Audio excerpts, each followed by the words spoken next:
Okay, Gandalf wants to bomb the video again. Come on, buddy, move your booty.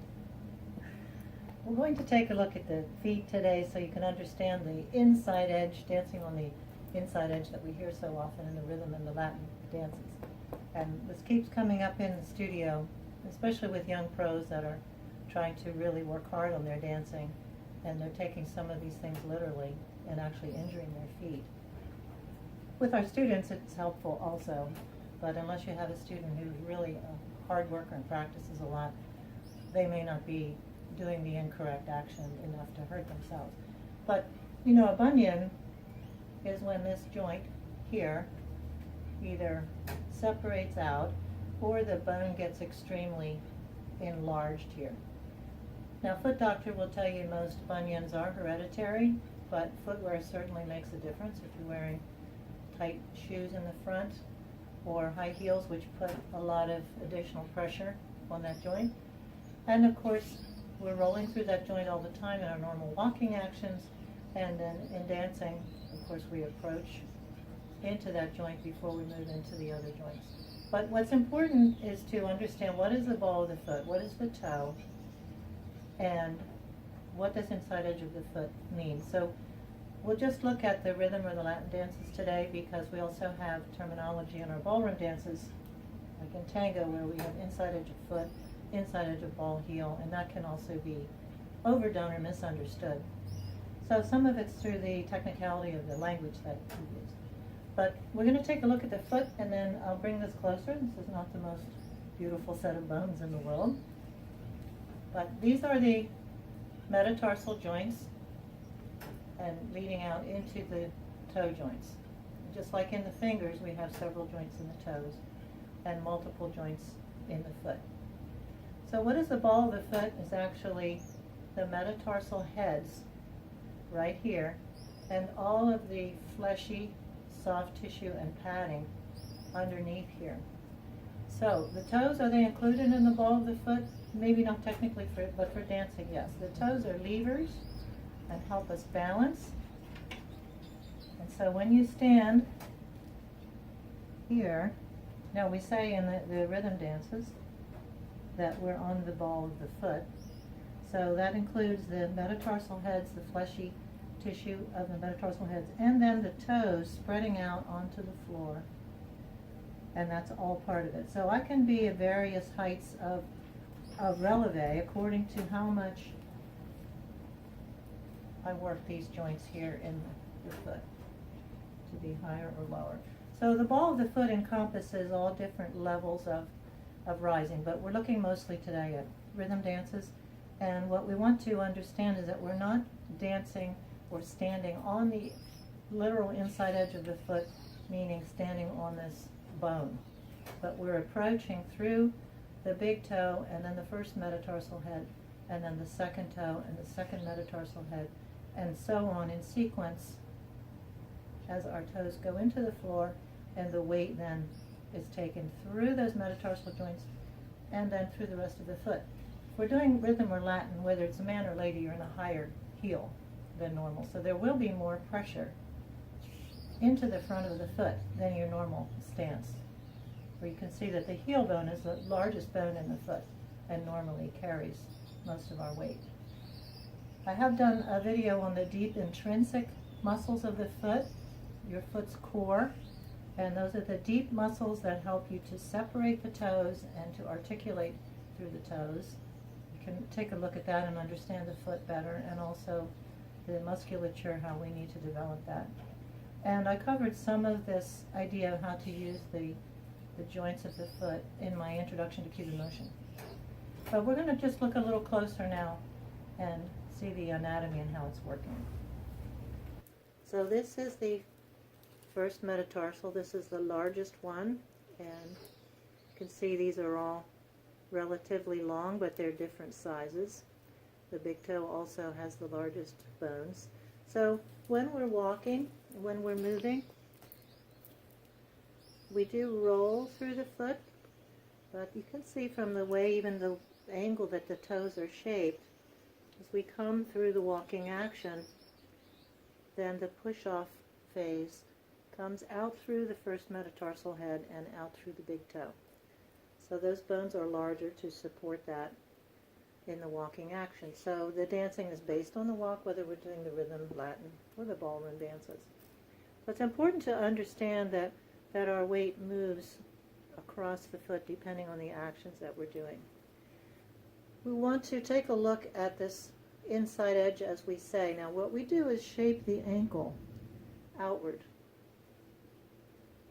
You can see there's some restriction there through the bones.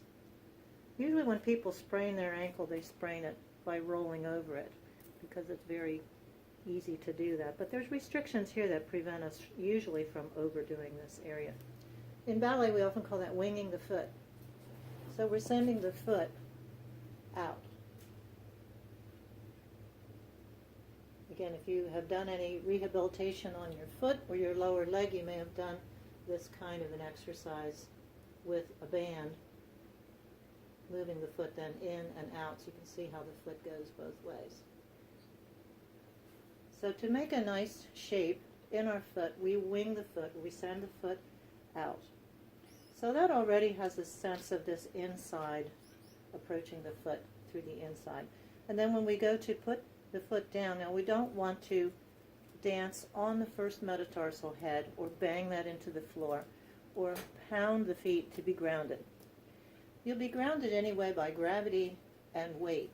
There's a friendly feeling of your toes taking hold of the floor, grabbing the floor. Not grabbing the floor like this, where you're tightening the toes in. I can always tell, even in the men students, when these joints are sticking up like hammer toes, if they're crunching their toes, instead of opening the feet and sort of grabbing the floor with the pads of the toes, spreading the feet out instead of pulling them in.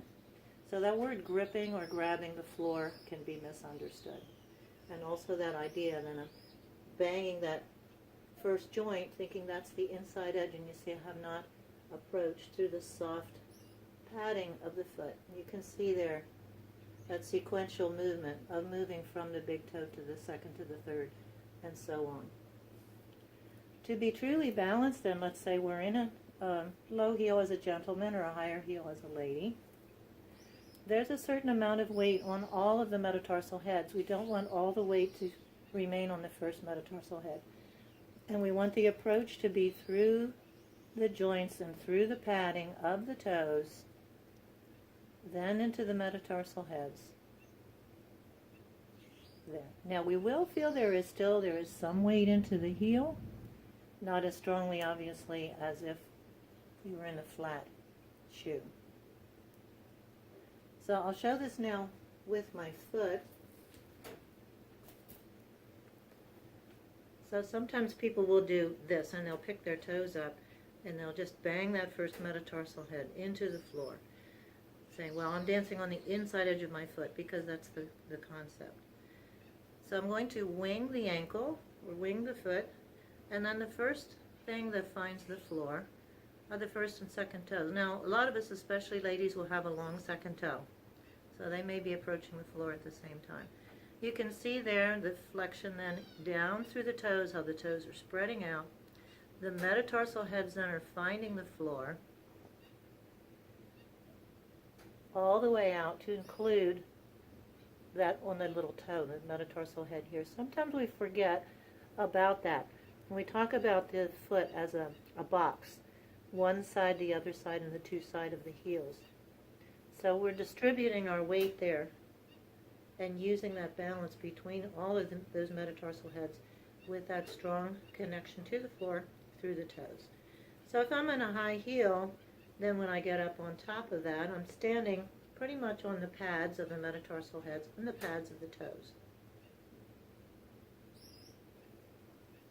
Shaping the ankle out, and notice the progressive movement down through those toes into the metatarsal heads. So the approach is through, we call it inside edge. It's a little more complex than that in reality, and I want you to see that movement through my metatarsal joints. Then when I finally put the weight into the foot, I'm not going to stay over here. the weight is going to go more centered into the foot. There. So now if I'm going to step into the releve, you can see how my toes are constantly adjusting to be able to help me to maintain the balance. They're always working. The joints in the foot are always moving. We're going into a backward action.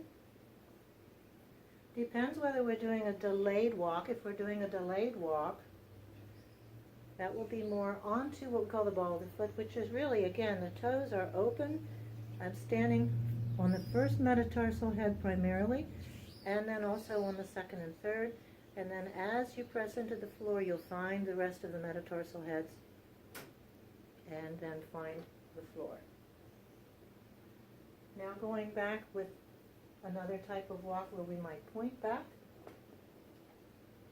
And then again, the toes would find the floor. And then the heel would find the floor. You'll go back through progressively the first metatarsal head, across the foot, and then back into the heel. Are you back in the camera, buddy? Come on. He loves to hog the camera. So I hope taking a look at the bones in the foot, particularly down into the lower portion of the foot, the large metatarsal bones, and then the toes. We haven't talked about all the joints in here, but this is primarily where you need to focus right now, what we're talking about. We're going to take a look at the ballroom dances and some of the terminology and how sometimes the terminology itself can be confusing. And if you teach a lot of engineers, like I do, then you have to be very specific about things.